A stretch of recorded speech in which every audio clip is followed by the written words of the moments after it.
When you're playing Gigantic and dealing damage to the enemy, eventually you will gain a charge of your focus. You can spend your focus by upgrading baby creatures into adult creatures, or by performing a powerful ability by hitting the F key. Hello everyone, this is Wolfie, and in this video I'll be going into the depths of every single hero's focus ability. This will include an advanced description of what the ability does, what changes per rank of focus, and how often you should be using it for battle based on my personal experiences and opinions.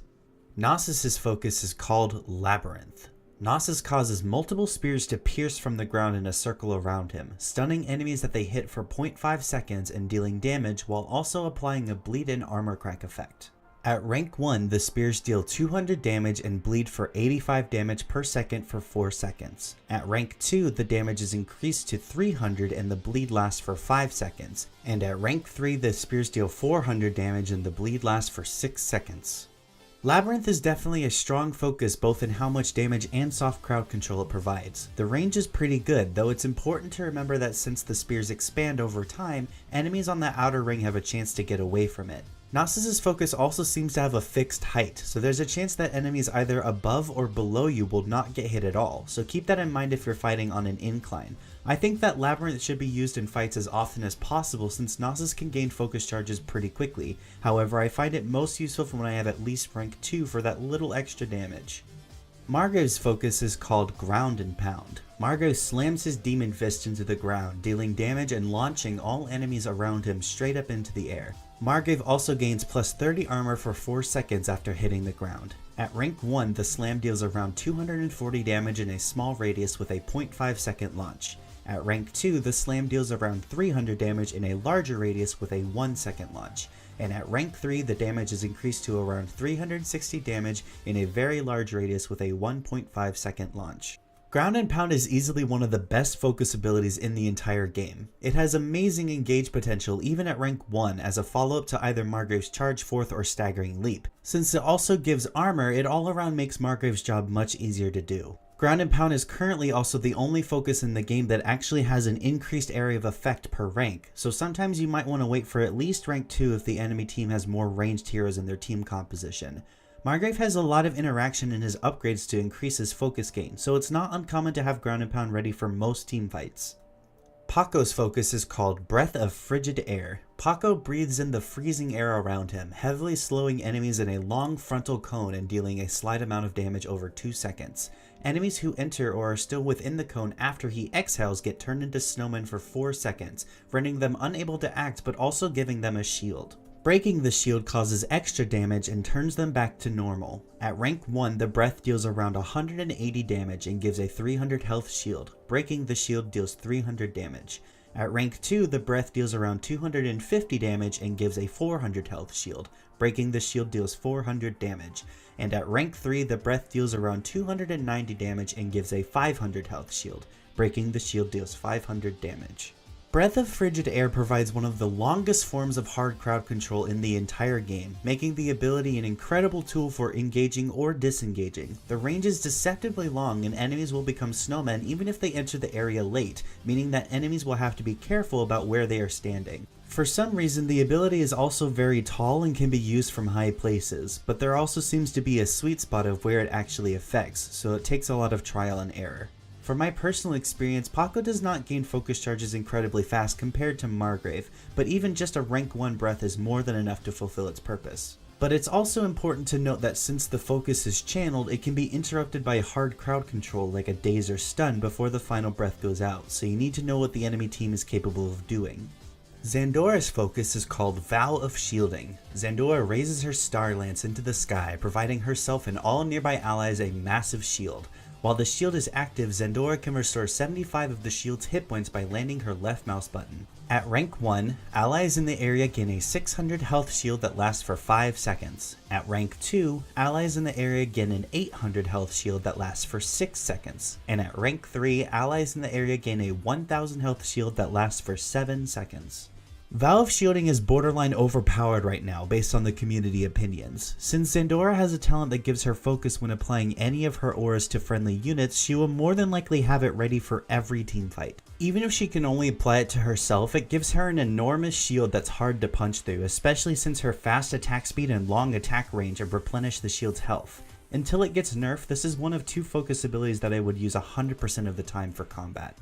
Tyto's focus is called Blur. Tyto rushes forward in a line after a brief delay, dealing damage to all enemies he passes through and applying a heavy bleed for 4 seconds. At rank 1, the impact deals 200 damage and applies a 100 damage per second bleed. At rank 2, the impact deals 280 damage and applies a 150 damage per second bleed.